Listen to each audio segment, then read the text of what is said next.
Hi friends, मैं CA दीपक। आज हम करेंगे अपने टैली बैच की 6th क्लास। फ्रेंड्स, लास्ट हमने किया था कि हम कैसे अपने मास्टर को, इन्वेंट्री मास्टर को क्रिएट करते हैं। हमने लास्ट क्लास में देखा था हमारे इन्वेंट्री मास्टर से रिलेटेड ग्रुप, कैटेगरी, आइटम और यूनिट और गोडाउन कैसे हम इसको क्रिएट करते हैं। फर्दर हम देखते हैं कि अगर मैंने आपको पहले भी एक क्लास में बताया था कि अगर कोई चीज़ हमारे से अगर गलत हो गई है, कोई क्रिएशन हमारे से गलत क्रिएट हो गया, उसमें कोई एरर है, हमें उसको चेंज करना है, तो हम उसको कैसे अल्टर कर सकते हैं। क्रिएशन के बाद में आपको अल्टर का ऑप्शन गेटवे ऑफ टैली ही देता है कि अगर कोई चीज़ आपने क्रिएट की है तो उसको अल्टर करनी है, तो उसका नेक्स्ट ऑप्शन आपके अल्टर के नाम से है।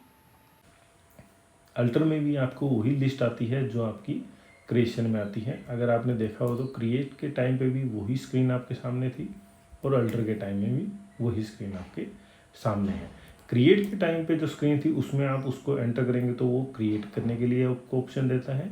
अल्टर में अगर आपके सामने उस स्क्रीन में आप कहीं भी एंटर करेंगे तो वो आपको उसको अल्ट्रेशन के लिए ऑप्शन देता है। जैसे कि अकाउंटिंग मास्टर में हमें ग्रुप था, हमने कोई ग्रुप बनाया तो आपको उसको, मैंने पहले भी बताया था कि आपको यहाँ पे जाके आप उसको अल्टर कर सकते हैं। इसी तरह इन्वेंट्री ग्रुप का है।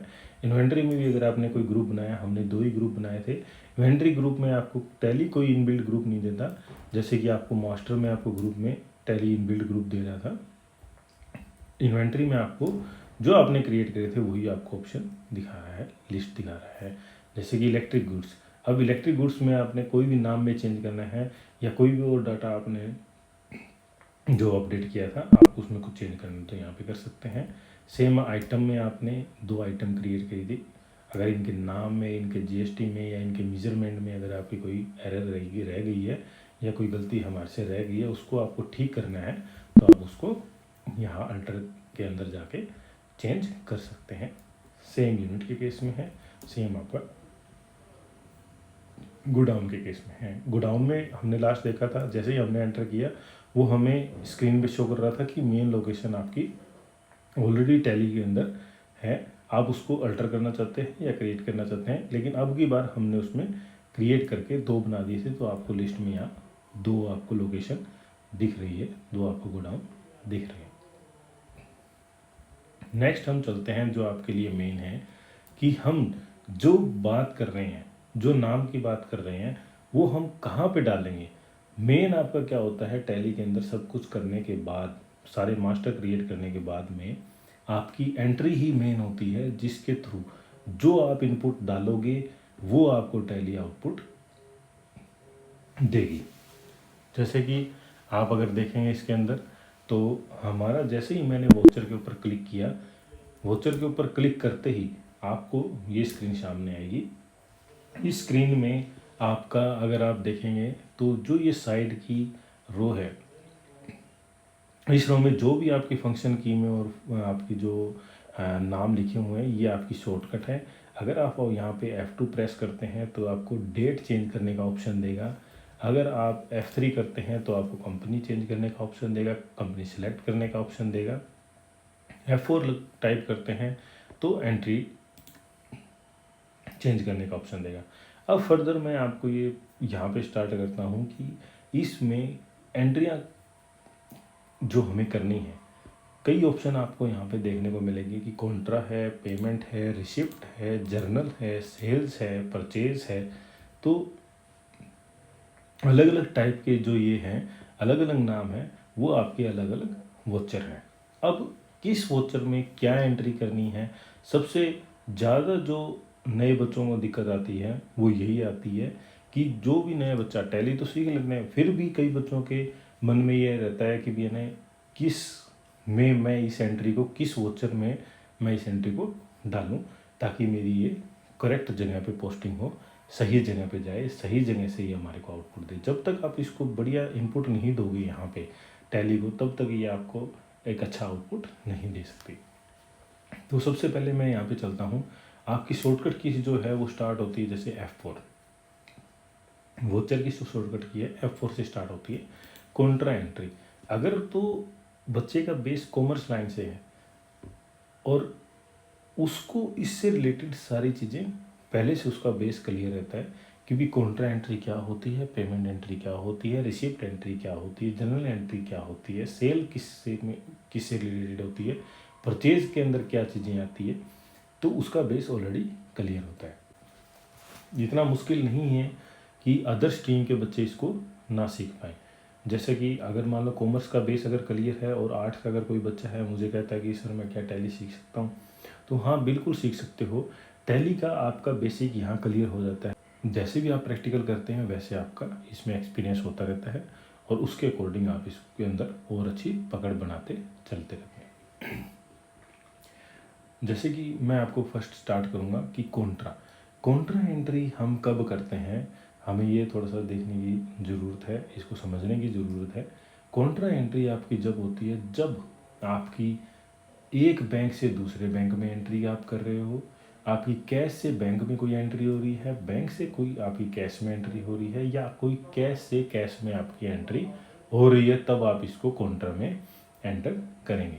जैसे फॉर द टाइमिंग मैं इसके अंदर कॉन्ट्रा में आपको एक एंट्री करके दिखाऊंगा, प्रैक्टिकल हम करते हैं धीरे धीरे। नेक्स्ट आपका इसमें आता है पेमेंट। पेमेंट के ऊपर मैं जैसे ही क्लिक करूँगा यहाँ पे आपका वो आपको डिनोट करेगा, मतलब आपको पता चलता है कि आपको पता चलता रहेगा कि भी आपकी एंट्री कहाँ हो रही है। जैसे कि इसमें अभी जैसे मैंने पेमेंट के ऊपर क्लिक करा तो यहाँ पे पेमेंट आ गया और ये नंबर आपको डिनोट कर रहा है कि आपकी इसमें कौन सी वोचर नंबर है आपका। अगर 1 से स्टार्ट हो रहा है, क्योंकि अभी तक तो मैंने कोई एंट्री की नहीं है, तो आपको बता रहा है कि पेमेंट का वोचर नंबर 1 है। इसी तरह कॉन्ट्रा में भी देख लीजिए, कॉन्ट्रा में भी ये कह रहा है कि आपका वोचर नंबर 1 है। पेमेंट जैसे नाम से ही डिनोट कर रहा है कि जब भी आप कोई पेमेंट की एंट्री करते हैं, किसी को पैसे देते हैं, पैसे देना इन द सेंस ये नहीं कि कैश में देते हैं, आप अगर बैंक से भी देते हैं तो वो एंट्री आपकी यहाँ आएगी।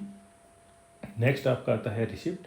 रिसिप्ट नाम से डिनोट कर रहा है कि जब भी कोई आपका पैसा आएगा, कोई भी पैसा आता है, तो आप इसको यहाँ पे एंटर करते हैं, चाहे वो कैश में हो चाहे वो बैंक में हो। नेक्स्ट आपका आता है जर्नल। जर्नल कब एंट्री आप करते हैं, जब ना वो कॉन्ट्रा में जानी हो, ना वो पेमेंट में जानी हो, ना वो रिसिप्ट में जानी हो, ना वो सेल से रिलेटेड हो, ना वो परचेज रिलेटेड हो, ना आपका वो कोई अदर वोचर में जैसे कि क्रेडिट नोट डेबिट नोट ना हो, तो आप उसको जर्नल में एंटर कर सकते हैं। ये आपका बिल्कुल एक साधारण सा है, बिल्कुल ईजी है समझने में कि आप कौन सी एंट्री जर्नल में करेंगे। जब वो आपके अदर किसी भी ऑप्शन में ना आए तो आप उस एंट्री को जर्नल में डाल सकते हैं। सेल डिनोट करता है आपको कि आप जो माल बेच रहे हैं उससे रिलेटेड उसके बिल जो भी आपको एंटर करने हैं वो आप इसमें सेल्स में एंटर करेंगे। परचेज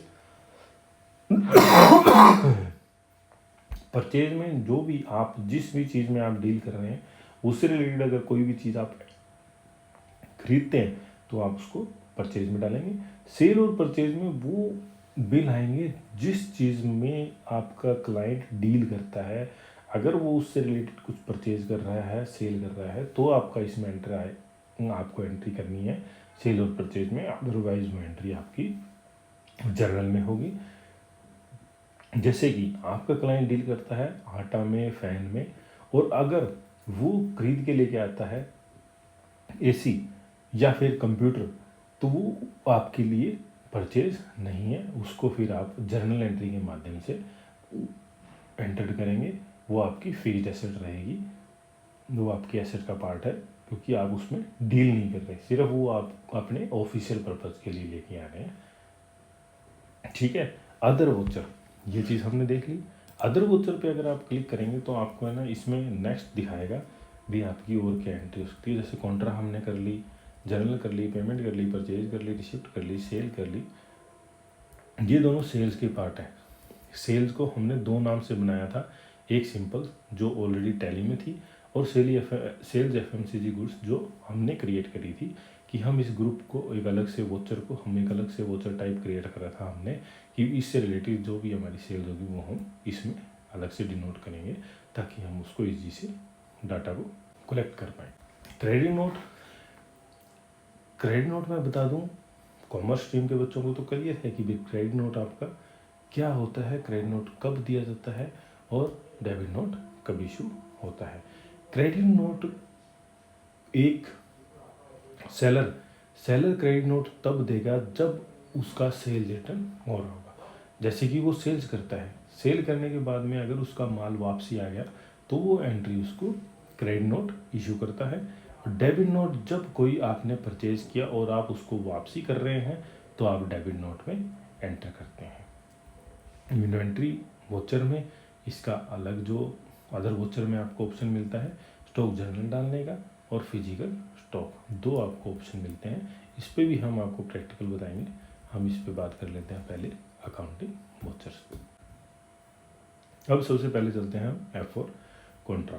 कॉन्ट्रा में अगर हम बात करें तो मैंने जैसे कि आपको बताया कि कॉन्ट्रा में जब दो बैंक से बैंक कैश आपस में कैश एक ब्रांच से दूसरे ब्रांच या कैश टू बैंक या बैंक टू कैश, तो उससे रिलेटेड आपकी एंट्री कहाँ होती है कॉन्ट्रा में। मैं फॉर द टाइमिंग यहाँ पे देखता हूँ कि भी मैंने HDFC बैंक में कैश जमा कराया, तो मैंने HDFC बैंक में अगर कैश जमा कराया तो आप इसको मोड को चेंज भी कर सकते हैं। डेबिट क्रेडिट मोड ये क्या ऑप्शन देता है आपको, चेंज मोड। चेंज मोड में आपको ऑप्शन देता है सिंगल एंट्री डबल एंट्री। आप उसको चूज़ करना चाहें, जैसे आपको कन्वीनियंस लगे वैसे आप इसको चूज़ कर सकते हैं।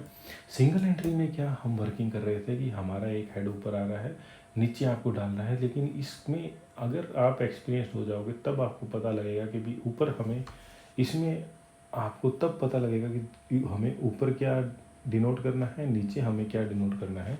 ये चीज़ आपको पता वर्किंग में आएगी जब आप इसमें एक्सपीरियंस हो जाओगे।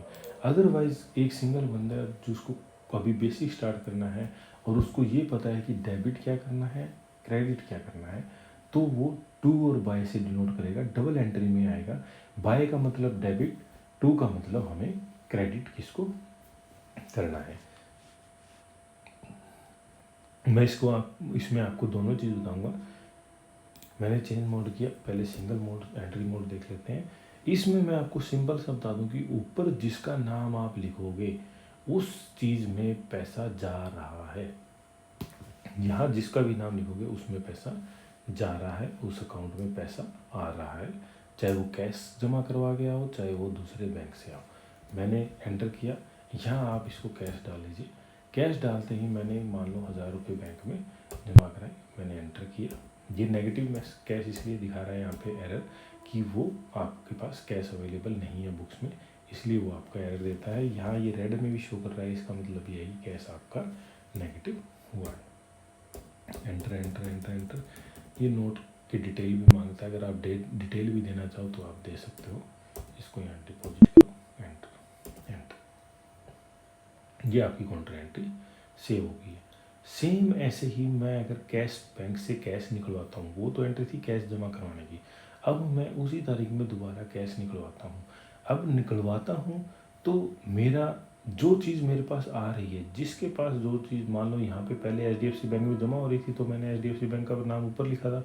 अब वो पैसा मेरे पास कैश आ रहा है तो मैं कैश का नाम ऊपर डिनोट करूँगा और जहाँ से निकल रहा है उसका नाम नीचे डिनोट करके मैं उस एंट्री को क्रिएट करूँगा।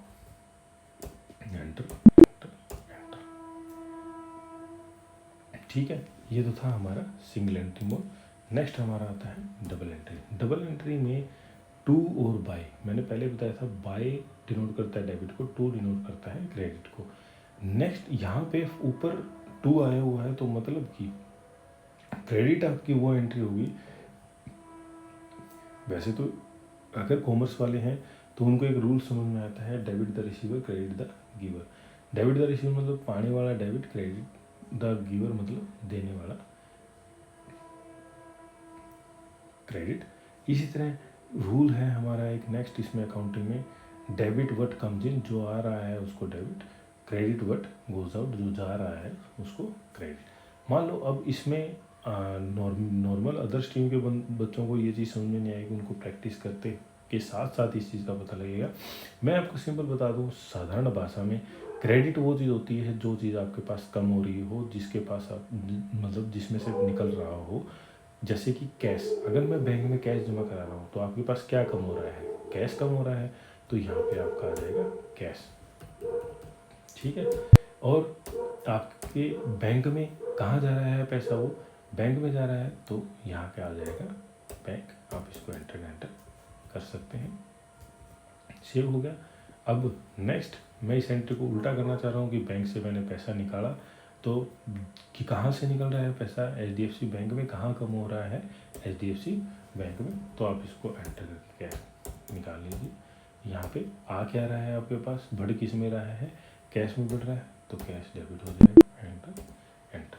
तो ये एक एंट्री है, मतलब कॉन्ट्रा, जो मैंने आपको बता दिया कि कैश निकालने की क्या होती है, कैश जमा कराने की क्या होती है। बैंक टू बैंक अगर आप बात करें तो आप इसको कर सकते हैं कि मान लो मैंने HDFC बैंक में एक्सिस बैंक से पैसा ट्रांसफ़र कराया तो जमा किस में हो रहा है, HDFC बैंक में, तो वो यहाँ पे आ जाएगा। और निकल किस बैंक से रहा है, अब जैसे कि मैंने यहाँ पे डायरेक्ट क्रिएट करना चाहा, यहाँ पे क्रिएट है ही नहीं एक्सिस बैंक, मेरे को डायरेक्ट क्रिएट करना है तो यहाँ पे भी मैं जा सकता हूँ, क्रिएट के ऊपर एंटर कर सकता हूँ, अदरवाइज़ मैं होल्ड सी पे भी क्रिएट कर सकता हूँ। होल्ड सी में मैंने क्रिएट किया एक्सिस बैंक, अंडर हेड मैंने वही लिया बैंक अकाउंट। मैंने पहले भी आपको बताया था इसमें आप account number, IFSC code, Swift code, bank name, branch name आप डाल सकते हैं और एंटर करके इसको सेव भी कर सकते हैं, अदरवाइज़ कंट्रोल A करके भी आप इसको सेव कर सकते हैं। तो ये आपकी एंट्री बैंक टू बैंक हो जाएगी।